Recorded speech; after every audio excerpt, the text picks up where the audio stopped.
Zaldico, babaliin ko ang mga paratang sa tamang forum.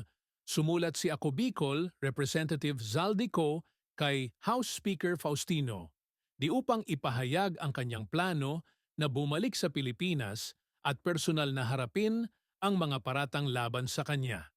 Inakusahang siya ang mastermind sa umano'y irregular na insertions sa 2025 national budget at nakatanggap ng kickbacks mula sa flood control projects, mga alegasyong mariin niyang itinanggi.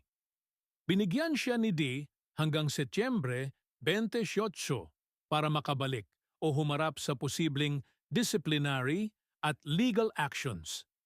Sa kanyang liham, iginiit ni Ko na ang mga akusasyon ay false, baseless, and politically charged at hindi umano siya kumilos ng mag-isa dahil ang bicameral report at 2025 GAA ay pinagtibay ng parehong kapulungan ng Kongreso sa plenaryo.